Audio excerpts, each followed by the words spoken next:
Ladies and gentlemen, please take your seats. The show is about to begin. We are the co-CEOs of Harvest Earnings. Welcome to the elephant in the boardroom. Hello. Good morning. How are you? I'm good. We talk about how big projects almost always fail in companies. Okay. For example, SAP. Have we ever heard anyone say that SAP was installed on time or on budget?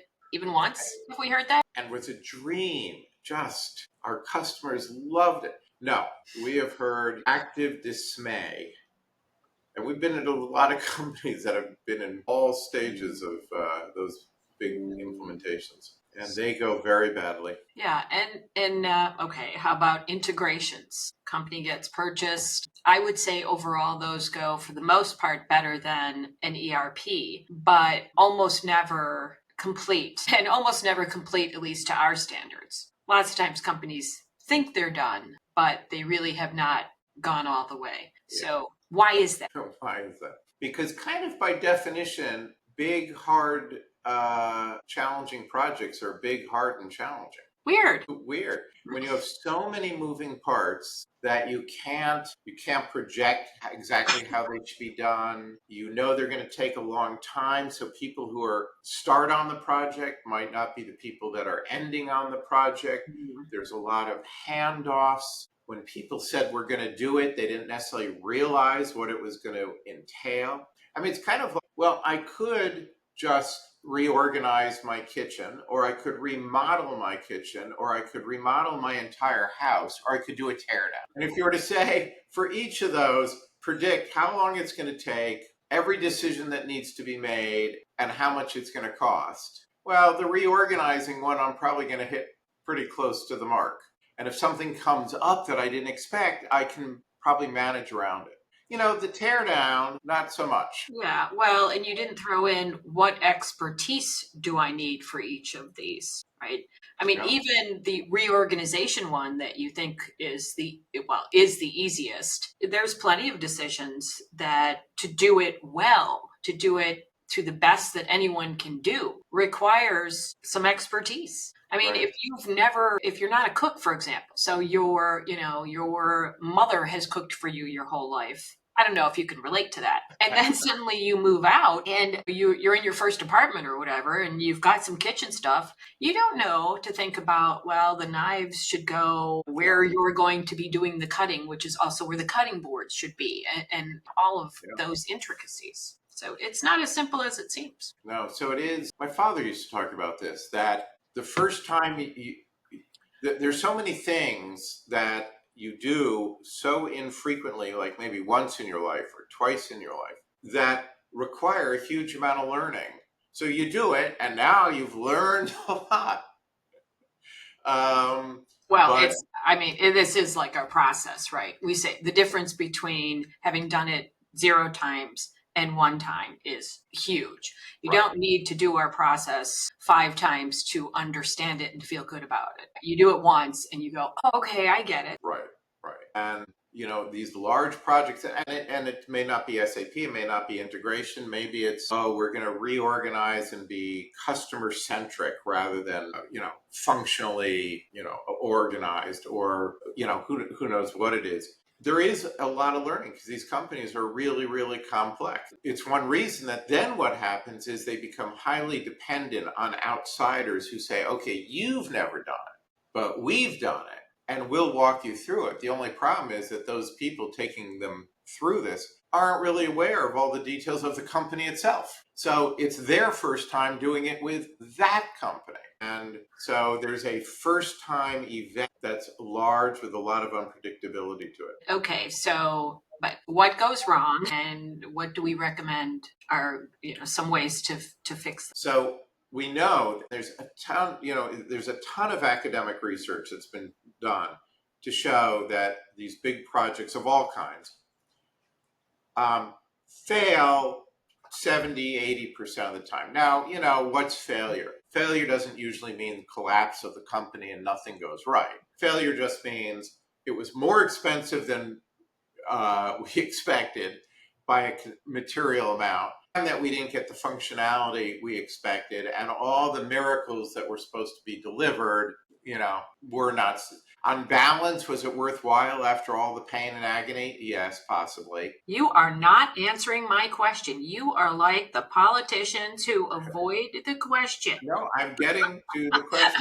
Okay, we'll get there. Oh, and now you throw me off, so I'm going to start again. So the very first thing that we would recommend is people actually try to carve out as many things as they can that can be solved by much smaller, easier, more predictable, more manageable actions, so that you don't just have the big, sexy, Wall Street's going to be impressed, everyone's impressed by the big vision project that's really, really hard to do. So the first is, how do you actually reduce the size of what you're attempting to do in the So avoid the big project. Reshape it to its smallest possible.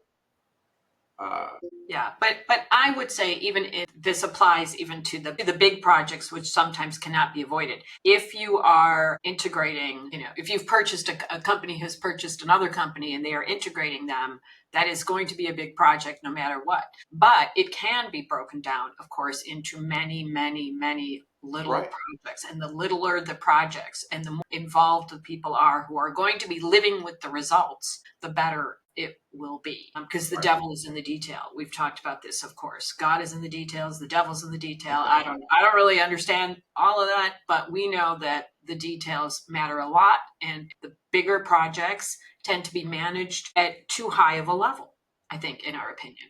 The people who are going to be doing the work every day don't get consulted a lot of times. And I think that's a huge reason big projects fail. Yeah, it's the problem of, well, corporate has decided this and they haven't kind of engaged the people who are going to be faced with reality. And often that's what's creating a lot of the, well, we want the project to yield A, B, C, D, and E. Well, maybe all those things aren't all that valuable, really, which goes back to sort of shrinking the size of it, but it's by engaging.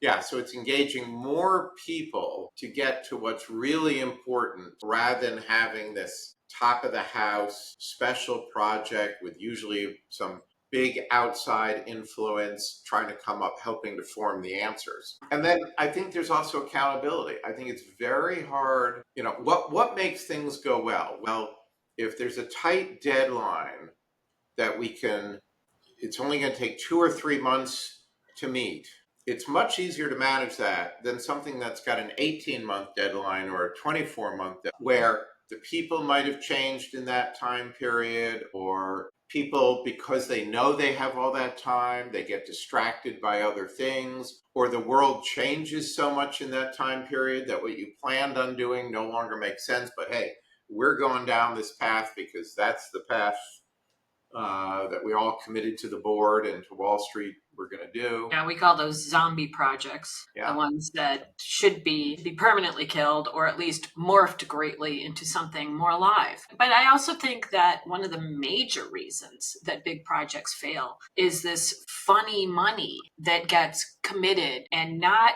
analyzed in the way that it should be. This project is going to cost $1 million, but it's going to return $1.5 million. Well, how is that $1.5 million actually going to be achieved, and how is the million actually going to be spent? I mean, it is astonishing to us because this seems so basic, and I'm sure listeners will say, really? No, of course we do that. But do you really? Do you get it down to the chart of accounts, the general ledger? How is this actually going to be booked? If it's about saving people, what positions are actually going to be saved? Not necessarily what, Mary or Bob, but are we going to, as a result of this project, be able to save 4 call center operators? And at the point of implementing this, is there going to be some way of tracking that, we've really reduced 4 call center operators? And in that particular example, there'd be no actual layoffs because there's so much turnover in call centers in general. But is anybody going to track? And maybe that's also not a great example, because call centers are probably better at this than almost any other part of companies. Right. They do have, sort of tight plans, but lots of places. So if you take, we're going to transform our general ledger, and or in an integration, we're integrating our general ledgers, but there's going to be all sorts of productivity that comes out of that, right? A lot of this gets talked about in terms of productivity, right, but not that means, oh, we're actually saving time that we no longer need to spend on pay for. And often the people that are supposed to be the recipients of that productivity, the cashiers in the stores, are going to be able to do this so much faster now. Well, have the stores said, okay, if you give us this, then in fact, we can save some cashier positions while still serving our clients at a high level? Or is it just that or grow revenue because those people are out on the floor, but or revenue, right? it's real. Or is it just that it's going to be 3% of their time, each one's time is saved, but we have no idea how to turn that into actual hours in our scheduling module. Yeah. So I guess we've identified that most of the time the right people aren't involved in the details and figuring out how to implement or integrate, depending on what we're talking about, and that the money isn't real. It either hasn't been fully identified and committed to, or like you said, it's productivity. I mean, we encounter this all the time, right? Well, we're going to save this time. And sometimes you hear, and people aren't then going to have to work long hours. They'll have a better work-life balance, which is a perfectly great goal, but the company needs to realize, the CFO needs to realize, this isn't going to turn into hard dollars. Maybe over a long period of time where maybe it reduces turnover because people are happier, but that's way too, you can't go to Wall Street with that, for example. Well, what else should we talk about in terms of why big projects fail? Well, one is, it's kind of funny. Most of the companies we work with, which are large ones, are unbelievably complex. I mean, the number of vendors, the number of employees, the number of changes in employees, the number of transactions of customers. But we tend to appreciate that complexity even more than the people in the company because they're used to it and they're able to manage it. And I think sometimes they forget or don't perceive how complex things are. And the reason that's relevant to this is you do some big project and there's all kinds of unintended consequences that were hard to think through because you just didn't realize that changing these codes in this system was going to affect some functionality in some completely other part of the company. And so you end up in these big projects having made decisions and now trying to figure out how to fix or accommodate something that hadn't been thought through originally. Yeah, that absolutely happens a lot. Excuse me. Also, I think we would be amiss if we didn't discuss politics. Because oftentimes ego gets in the way of a good decision. Because if this happens, maybe my world is shrunk. Or even just, well, you know what? I developed this process. So in the case of an integration, maybe the company you're purchasing has a better way of doing this, but this is our way, and therefore it's not even really well considered.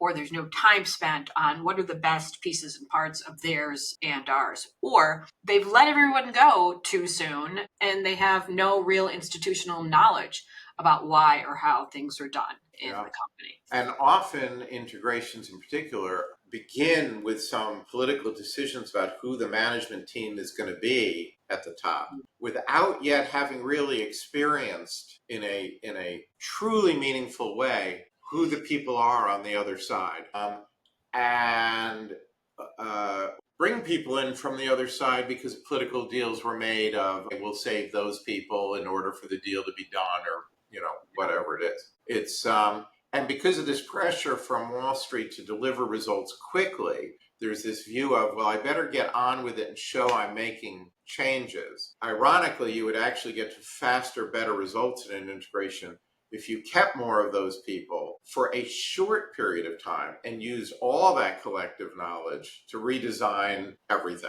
You could still do that in just a matter of months and get a better answer in terms of which people to keep, in terms of which processes to use, but it doesn't feel that way often, I think, to senior execs who are facing analysts, harsh analysts. Yeah, and there is, we make this sound easy, of course, but it's hard to keep people around interested when they do believe that the chopping block is just coming. So then there's stay bonuses and other things that have to come into play.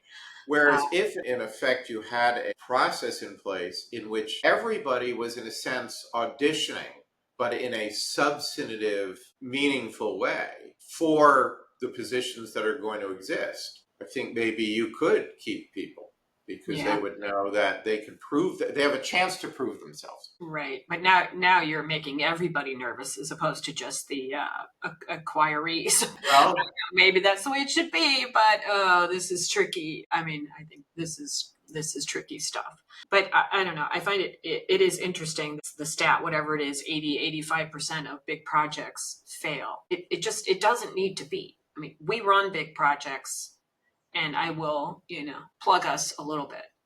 0% of our projects fail. 100% succeed, and it's not that hard. But that's because we don't run big projects in the sense of what we were talking about. We're showing how you can parallel process 1,000 small projects. Yeah. Which I guess is what you were saying earlier. Like, big projects should all just be a sum of a bunch of little projects, which, I mean, they are, but in our opinion, I think not little enough. So there's, here's big project run by X person, and then, we've got these 6 elements under here, which then companies feel like it's manageable. But when we talk about little projects, we may have 60 teams, but we may have we do have thousands of ideas, and that's sort of its own project, and it will be implemented in its own way. You get its own experts working on it, and the evaluation of those things is independent one to the next, so they're easier to carry out. But that seems overwhelming to people. It does. So they plow along with their big project and their 6 pillars of success for that project or whatever. I'm being a little glib. When it comes to technology, nobody feels like, everything should be done by big iron. It should all be these huge mainframes. Server farms and parallel processing is completely accepted as a better way to do things. But that carrying that analogy over to big projects within corporations is not. No, it is not. So, the other thing is that, there's this idea of everybody thinks they're above average. Everybody thinks they're better, above average driver. Everybody thinks they're above average IQ. It's pretty, most executives that get to a high level at big companies are very, very competent, smart people capable of doing big things. That's how they got there. And there is this view of, all right, other companies may have trouble, but we're above average in doing this. We're going to be, somebody's doing a good job on it. That could be us. Why not? Yeah, no, that's absolutely true. And we're not saying that everybody does a terrible job, right? No. I mean, I don't know what the stat, I don't even know where that stat comes from, but it depends on the definition, as you were saying earlier, of what does failure mean. But from everything we've seen, big projects do not achieve the results that they can achieve in the time frame that they could achieve. That is absolutely, I mean, it's anecdotal from our standpoint, but of course we've been in many, many, many, many, many companies, and we see it. I was trying to think of all the companies we've done, how many acquisitions had they all made that were embedded inside the current company? Yikes, thousands. Gotta be. Thousands. So, and how many ERP projects have we run into? How many of these massive, we've just completely reorganized from geographic to functional or whatever it is. And right, then go ahead. No. I was just going to say, I think we should wrap it up. Let's wrap it up. I'll keep talking, but let's turn the camera off and the mic off. I just like what you say to when we have a prospect meeting. I'll keep talking. You can leave. Yeah. Okay, bye. Bye. I'm back. I was just remembering, since you've got me started on this, thinking about this. Do you remember when we went to talk to Sun Products? This was quite some time ago. And the entire executive team was there, except for someone who really wanted to be there and was going to be one of the big advocates of working with us. Instead, his voice came booming like God from above us because their speaker system had the speakers above the conference table. Mm-hmm. And he had to be on the road, couldn't be at the meeting, so he was calling into the meeting. And the reason he had to be on the road is they were in the middle of doing one of these big SAP projects, and it was screwing up all of their big customers. And he was doing essentially a road tour, physically going to each big customer, pleading, cajoling, promising, talking them off the ledge because of the mess that this created. Yeah, I did not remember that, but yeah, now that you remind me. Completely unanticipated by them. And we, of course, have now heard this other times from other people, but it was quite stark. And these were not dumb, bad people running this thing. These were a lot of smart, good people. It was just going to be really hard. And I don't think they ever thought. We did end up working with him years later in a different way. And our sense was, boy, if they had to do it all over again, they wouldn't have done it. Yeah, I'm sure that's true. Okay, cheers. Cheers. Bye.